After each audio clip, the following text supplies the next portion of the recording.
이낙연 총리 후보자가 천안함 폭침의 배후는 북한으로 생각한다면서 북한은 주요한 적이라고 밝혔습니다. 이 후보자는 인사청문회에서 위장전입을 인정했지만 아들의 군면제 의혹에 대해서는 강하게 부인했습니다. 오늘의 뉴스톱10 1위로 선정했습니다.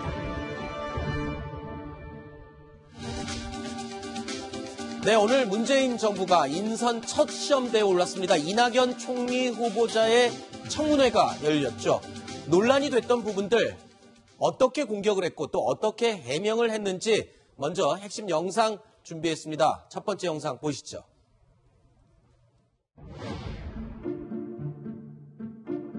후보자 배우자께서 1989년 3월 달부터 12월 달까지 그 강남구 논현동에서 실제 거주한 곳이 맞습니까? 실제 거주하지 않았습니다. 그럼 위장 전입이신 거죠? 그렇습니다. 어저께 보니까 이제 강남교육청 소속 학교로 배정받기 위해서 위장 전입을 하신 거죠. 그러니까. 네. 그죠? 네. 그러나 포기했습니다. 그러니까 위장 전입은 맞는 겁니다. 네. 문재인 정부의 초기 인사의 첫 단추가 이게 잘못 끼워지지 않느냐. 문재인 대통령께서 5가지 기준 중에 위장 전입 문제가 반드시 들어가 있는데 이거와 상충되는데 이 문제에 대해서 어떤 생각을 갖고 계십니까? 네, 몹시 처참합니다. 제가 좀 더 간섭을 하지 못했던가 하는 후회도 되고요. 어리석은 생각에 그런 일이 저질러졌구나. 400명당 1명의 면탈을 받고 있는데 고위공직자 자신과 그 아들의 면탈은 대단히 높습니다. 병역 면제 판정이 2002년이었습니다. 그 뒤로 치료를 위해서 노력을 했었고요. 그 이듬해에는 뇌하 수체 종양이 발견돼서 목숨을 건 뇌수술을 하게 됐고 그래서 재신검을 포기했었습니다.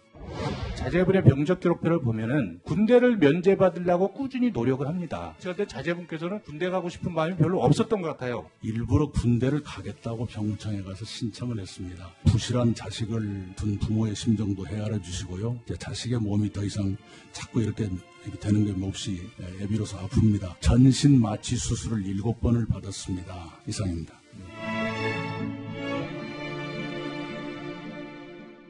네, 첫 번째 영상을 요약을 하자면 결국엔 위장 전입 논란에 대해서는 솔직하게 인정을 했고요. 그리고 아들의 병역 의혹에 대해서는 솔직하게 또 차분차분 설명을 해 나갔습니다. 자, 어떻습니까? 이도경 차장은 어떻게 보셨나요? 이 부분에 대해서 명쾌하게 해명이 됐다, 넘어가도 된다 이렇게 느끼셨나요? 어떻게 보셨습니까? 이낙연 후보자의 해명은 잘 들었습니다만 그 내용이 총리 자격에 영향을 줄 것이냐 말 것이냐 이런 거는 좀 생각을 해봐야 될 텐데 네.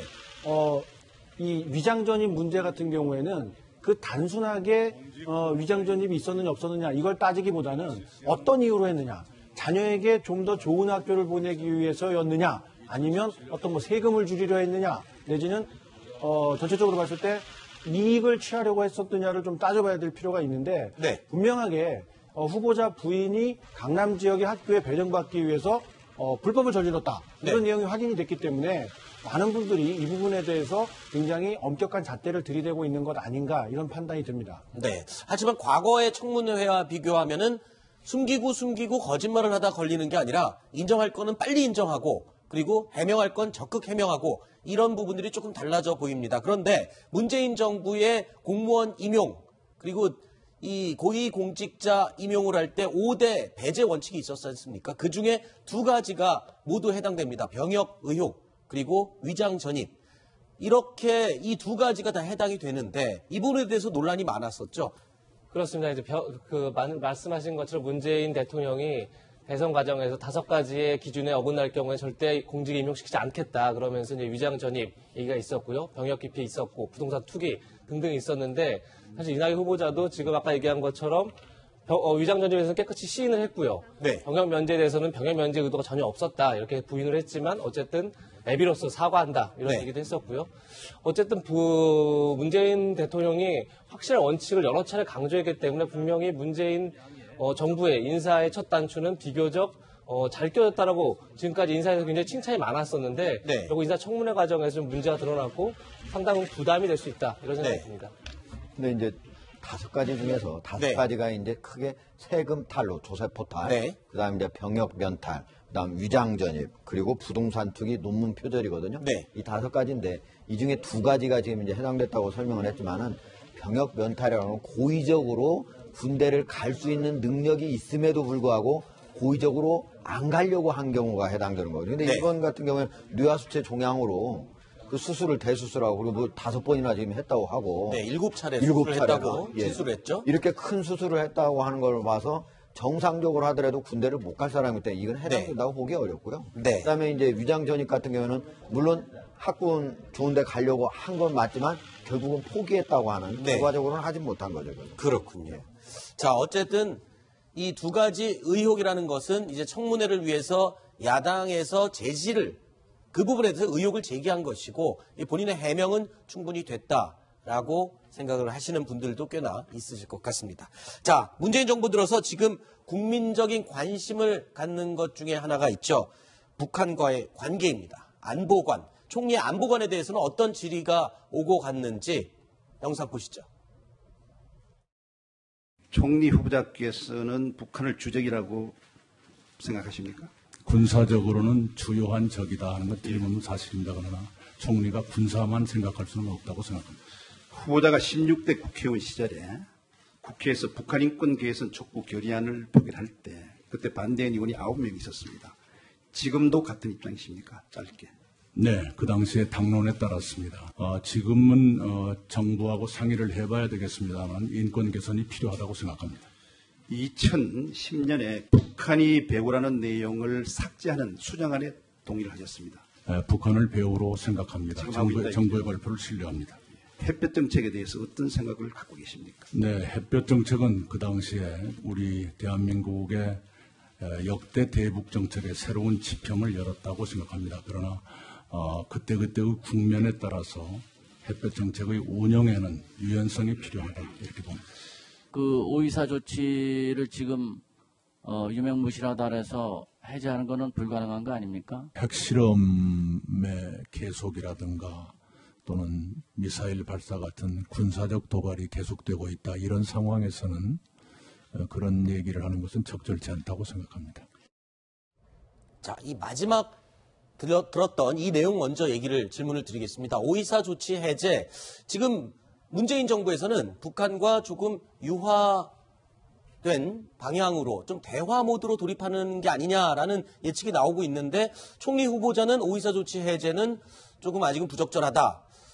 좀 입장이 배치되는 의견을 내놓은 것 같아요. 이에 대해서는 어떻게 평가를 할 수가 있습니까? 예, 기본적으로 이제 5.24 조치는 천안함, 2010년에 천안함 사건으로 우리가 이제 북한과의 여러 가지 교류 관계를 이제 단절시킨 그런 조치인데 지금 현재 문재인 정부 같은 경우는 어떻게든 북한과의 관계를 잘 가져가고 싶어 하는 거죠. 네. 대화, 협력, 교류 이런 것들 좀 하고 싶어 하지만 그럼에도 불구하고 지금 현재 북한이 중장거리 탄도미사일을 지금 계속적으로 개발하기 위해서 2번이나 지금 문재인 정부가 들어온 다음에 2번이나 더 됐습니다. 네. 올해로는 8번이나 됐고 네. 이런 상황에서 과연 5.24 조치를 해제할 수 있겠느냐 이런 부분에 대해서 좀 하기 어렵다 네. 하는 것이 총리 후보자의 얘기고요. 네. 그리고 사실은 문재인 정부에서도 전체적인 기조는 대화교류 협력이지만은 지금 이 상태에서는 좀 국민들의 어떤 대다수의 동의나 협력을 구하기가 어렵지 않겠느냐. 네. 그것이야 문재인 정부에도 전체적인 큰 기류이긴 것도 맞습니다. 네. 예. 자, 총리의 대북관에 대한 질문들이 이어졌었는데 총리의 대북관은 어떤 면에서 중요한 의미를 가질 수 있을까요? 물론 이제 외교 안보 이슈에 대해서 가장 중요한 건 대통령입니다. 대통령의 그렇죠. 이니셔티브를 확실히 쥐고 있는 게 외교 안보 현안이기 때문에 대통령의 대북관이 훨씬 더 중요하겠죠. 하지만 그럼에도 불구하고 총리는 어쨌든 국정의 2인자입니다. 그리고 대통령이 순발 갈 수도 있고 자리를 피했을 경우에 자리를 지키지 못할 경우에는 언제나 총리가 마지막 결정을 해야 되는 거고요. 또 어쨌든 간 헌법상 총리에게는 모든 부처를 총괄하는 권한이 있습니다. 국방부도 분명히 포함되어 있고요. 따라서 총리가 어떤 대북을 갖고 있느냐 국가 안보에서 굉장히 중요한 이슈일 수밖에 없다 이렇게 생각이 됩니다. 지금 그 이낙연 총리 후보자가 네. 마치 문재인 대통령하고 서로 다른 대북관을 갖고 있는 거 아니냐 이렇게 오해를 할 수가 있는데 네. 지금 대답을 한 걸 보면은 군사적으로는 주적이 맞다 이렇게 네. 얘기를 했거든요. 그 얘기는 무슨 얘기냐면 다른 말로 하면은 우리가 통일부에서는 북한하고 상호 교류 협력을 해야 되지 않습니까? 네. 그때는 통일부가 그 일할 때는 주적으로 보고 하면 안 된다라는 다르면 동전의 양면이거든요. 그렇죠. 국방부에서 볼 때는 당연히 주적으로 봐야 되겠죠. 그렇죠. 그리고 문재인 대통령 같은 경우에도 후보자 시절에 얘기한 것이 군사 얘기만 우리가 대통령은 군사적인 부분만 보는 것이 아니고 다른 부분도 봐야 되기 때문에 꼭 주적이라고만 말하면 안 된다라고 얘기를 했던 것이고 네. 강조점이 다른 거고 대통령이 된 다음에 국방부에 가서는 뭐라고 했습니까? 바로 주적이라고 하는 얘기를 그대로 했습니다. 네. 그러니까 서로 다른 생각을 갖고 있다라고 보기보다는 거의 한 방향하고 상관없는 그런 비슷한 방향으로 생각을 갖고 있다고 볼 수 있습니다. 네. 그래서요, 이낙연 총리 후보자가 과거에는 어떤 대북관을 갖고 있었는지 그 과거 저서에 담긴 북한에 대한 표현을 발췌를 했습니다. 자, 이낙연의 낮은 목소리라는 책이었죠. 서해 도발은 중대한 문제지만 금강산 관광 사업은 지속돼야 한다. 죄송합니다. 자, 두 번째, 한국의 길에서는 또 이런 표현을 했네요. 굶주리는 동포에게 인도적 지원을 조건 없이 하는 것은 도리임의 상식이다. 어느 경우에도 북한의 쌀을 그냥 주기 싫다는 것은 또 다른 이념 과잉이다. 결국 지금 문재인 정부가 생각하고 있는 어떤 북한과의 교류 협력을 강화하고 그리고 민간 분야의 교류를 강화해서 어떻게 보면 이제 5.24 조치의 일정 부분을 이제 풀겠다 이런 생각과 맞물려 있는 건데요. 결국 아까 전에 이낙연 총리 후보자도 얘기했지만 지금의 햇볕 정책도 결국은 국면에 따라서 운영의 묘를 살려야 된다 얘기했기 때문에 지금 가장 중요한 건 대북 관계에 있어서 어쨌든 한미 간에 어떻게 조율을 하고 또 다음 달에 이제 한미 정상회담 예정돼 있는데요. 거기서 어떻게 북한에 지금 트럼프의 지금 북한에 대한 최고의 압박과 개입이나 정책을 계속 펴고 있기 때문에 어떻게 결을 맞춰서 움직이느냐 이게 제일 중요하지 않을까 그런 생각이 됩니다. 그렇군요. 자, 그리고 청문회 초반에는요, 이 자료 제출 미비가 굉장히 야당의 공격을 많이 받았습니다. 특히 자유한국당에서 굉장히 공격을 많이 했는데 어떤 자료가 얼마만큼 제출이 덜 된 겁니까? 주로 요청한 자료가 지금 문제가 되고 있는 병역 면탈, 병역 기피에 관련된 것들. 그러니까 그래서 아들이 그 병역을 면제한 이후에 어떤 과연 의료 진료 받았느냐 이런 자료를 요청했었고요. 그다음에 부동산 투기 관련해서 또 세금 납부 현황 이런 것들에 요청이 있었고요. 근데 문제 이런 겁니다. 지금 뭐 민주당에서는 과거 후보자들도 제출하지 않은 자료가 많이 있다 이렇게 얘기를 하는데 어쨌든 개인정보 활용 동의서를 제출하지 않아서 그래서 자료를 제출하지 않은 경우에 드문 경우고 원래 이제 법에 따라서 일요일이죠. 일요일 오후까지 자료를 제출하게 돼 있었는데 상당히 많은 자료가 대부분이 다 개인정보 활용 동의서를 후보자를 받지 못해서 자료를 낼 수 없다. 이렇게 답변이 왔습니다. 그래서 이건 조금 지나치게 좀 안일하게 대응한 게 아닌가 하는 생각이 듭니다. 자, 그리고 청문회장에서 야당 의원들은 날카로운 송곳 질문을 해서 후보자의 어떤 면면을 살펴보도록 하는 게 역할이 맞는데 오늘 자유한국당 의원들이 오히려 청문회를 하고 나서 역풍을 맞았다 이런 얘기가 들리는데 이건 또 어떤 일입니까? 자유한국당 의원들뿐이 아니라 국민의당도 사실 방금 이태규, 김광수 의원 등이 모습을 보였지만 굉장히 날카로운 질문을 많이 했습니다.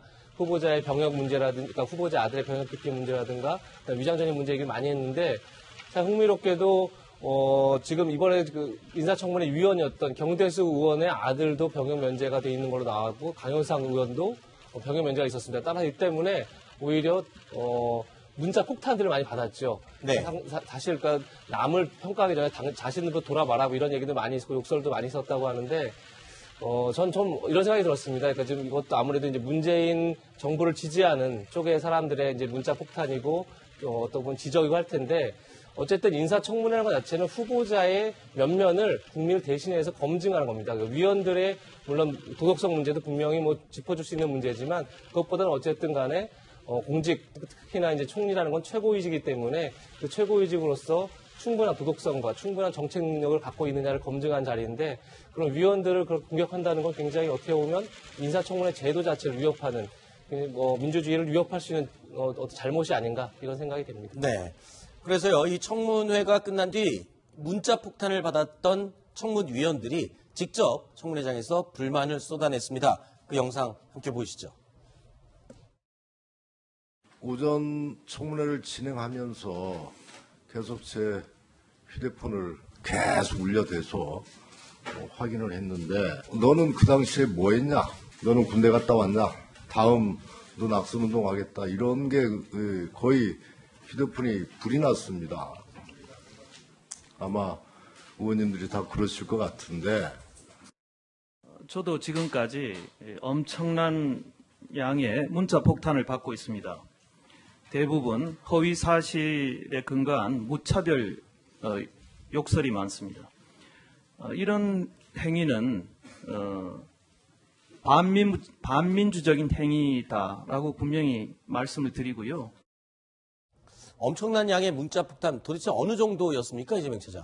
뭐 일일이 숫자를 다 뭐 각자 확인하지 않았지만 또 본인들도 확인하지 못할 만큼 굉장히 많은 숫자가 왔습니다. 지금 화면에 보이는 것처럼 뭐 여러 명한테서 특히 카톡으로 또 문자로 연락이 왔는데요. 네. 이 사실 문자 폭탄 얘기가 어제 온 얘기가 아닙니다. 대선 경선 과정에서 시작해서 뭐 안희정 지사도 옛날 경선 과정에서 질렸다 이런 얘기를 할 정도로 네. 사실 문재인 후보, 문재인 대통령이죠. 지지자들이 집단적으로 그 상대를 공격하는 굉장히 수단으로 활용되고 있는데요. 아까 전에 강효상 의원 얘기했지만 반민주적 행위다 이런 얘기를 했는데 어쨌든 민주주의라는 게 상대의 의견을 존중하고 또 그러니까 자기와 다른 생각을 갖고 있더라도 그것을 들어볼 수 있는 이런 여유가 있어야 되는데 사실 계속 이런 게 지금 문제가 되고 있고 뭐 홍위병 논란이 있을 정도로 사실 이 문제가 큰데 저는 오히려 이런 게 문재인 정부에 굉장히 부담이 될 수 있다. 나중에 문재인 정부에게 부메랑으로 돌아갈 수 있다. 이런 생각을 지지자들도 꼭 해볼 필요가 있다. 이런 생각이 듭니다. 네. 자, 이 자유한국당 입장에서는 야당이다 보니까요. 청문회장에서 날카로운 질문을 던져야 된다라는 것은 의무이자 또 권리입니다. 그런데 이 부분은 어떻게 보시는지요? 영상을 먼저 보고 이야기 이어가겠습니다. 결혼 당시에 아드님은 춘천에서 레지던트 중이셨고 며느리는 일본에서 공부 중이셨죠. 그런데 굳이 비싼 강남 청담동에 전세를 구할 이유가 있었습니까? 저도 좀 더 싼 데 가서 살으라고 몇 번이나 종용했습니다만 제 마음대로 안 됐습니다. 4천만 원은 축의금으로 충당했다는데 결혼식 비용은 얼마고 4천만 원 남은 건 맞습니까? 결혼식 비용을 사돈네가 대셨습니다. 참 부끄럽습니다만 그 당시에 제가 지사 선거 중이어서 몹시 쪼들리던 시기였습니다.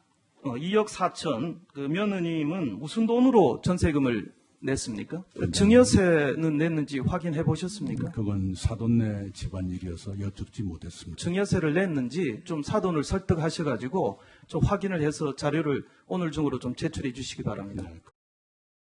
자, 철저한 검증도 좋지만 공직자가 되려면 사돈을 설득해서 증여세 냈는지 자료까지 제출하도록 해야 되는 건가요? 어떻습니까? 김태현 변호사가 좀 답해 주시죠. 무리한 요구죠, 사실은. 그러니까 후보자의 개인에 대한 것들을 검증 아니겠습니까? 그럼 후보자가 피부친 직계 존속과 직계 비속, 뭐 더 나가서 형제자매까지는 어떻게 그런 재산관계나 그런 것들은 물을 수는 있겠으나 사돈, 엄밀히 말하면 남입니다. 그 사돈이 그 며느리에게 증여세 또는 상속세 이 부분에 대해서 사돈에 전해서 사돈 저 증여세 자료 좀 주세요. 이거를 하라는 요구는 사실 어떤 의미에서 보면 강효상 의원의 저는 좀 무리한 요구가 아닌가 싶습니다. 네. 원래 강 의원이 기자 출신이거든요. 네. 조선일보 기자 출신이죠. 예, 마치 그 처음에 경찰 기자 하게 되면은 자그마한 1단짜리 기사라도 쓰려면 엄청나게 2-3시간 취재해야 되거든요. 네. 지금 그 국회의원 그 후보자 청문회인데 마치 그런 생각을 하고 물으신 거 아닌가. 네. 너무 다른 걸 더 주요한 거를 물었더라면 좀 더 시간을 효율적으로 사용할 수 있었다. 네. 이렇게 저는 봅니다. 저 문제를 청문회장에서 질문하기 전에 이 조선일보와 동아일보 두 개를 가지고 청문회장에서 보여주면서 하나는 제가 나온 출신 언론사고 하나는 이낙연 총리 후보자가 나온 언론사입니다. 라면서 두 가지 신문을 보여주고 질의를 시작했던 그 장면이 떠올랐습니다. 자, 그리고 이낙연 총리 후보자의 경우는 일본 특파원을 지냈고요. 동아일보 출신이고요. 자, 그런데 그 당시에 일본에서 같이 이제 일을 했던 전용옥 전 의원이 이낙연 후보자에 대한 기억을 더듬어서 이런 말을 했군요. 이낙연 후보자와 3년 가까이 도쿄 특파원을 함께 했는데 노래방 가면 마이크를 놓지 않는다라고 증언을 했습니다. 글쎄요, 이걸 증언이라고 얘기할까요? 자, 타고난 재능이 있는 줄 알았는데 그래도 이 말을 보면 노래는 잘하는 것 같습니다만 알고 보니 테이프로 그 노래를 무한 반복해 들으면서 엄청난 노력을 했던 것이다. 그리고선 프로 가수처럼 노래를 하더라. 맞습니까? 하종대 의원께서는 같이 근무를 해본 적이 있으니까요. 노래방 가면 실제로 그렇게 노래 잘하나요? 예, 같이 이제 근무를 해봤지만 제가 도쿄 특파원을 같이 한 건 아니니까 저건 모르겠지만 저거는 분명히 보면은 한국 노래를 그렇게 했을 것 같지는 않고요. 일본 노래를 아마 여러 번 반복해가지고 네. 거의 가수처럼 부를 수 있을 정도로 아마 했던 것 같은데 이낙연 총리 후보자의 완벽함 네. 이런 게 저기서도 익혀집니다. 네. 심지어 제가 한번 인터뷰를 하러 후배하고 같이 간 적이 있었거든요. 방송 쪽에 후배하고. 근데 그날 인터뷰 방송으로 찍고 있잖아요. 네. 근데 그 후배가 질문하고 총리 후보자가 답변을 하는데 네. 자기 자신의 답변만 잘 생각해내서 얘기하면 되잖아요. 네. 근데 다 끝나고 난 다음에 질문 어느 거는 좀 잘못됐다. 심지어 네. 그리고 왜 질문하면서 약간 버벅거리냐 이런 얘기까지도 네. 얘기를 하는 거 보면은 어떻게 보면은 완벽주의자면서도 또 한편으로는 좀 오지랖이 좀 높다. 네. 그런 얘기는 굳이 안 해도 되는데 완벽주의자지만 네. 이런 측면도 있지 않나 그런 생각을 해봅니다. 이 얘기도 굳이 안 하셔도 되는데 혹시 했다고 뭐라 그러실 수도 있겠네요. 알겠습니다. 자, 뉴스탑10 생방송으로 함께하고 계십니다. 저희가 정한 세 번째 3위 내용은 어떤 것이 준비되어 있는지 확인해 보시죠.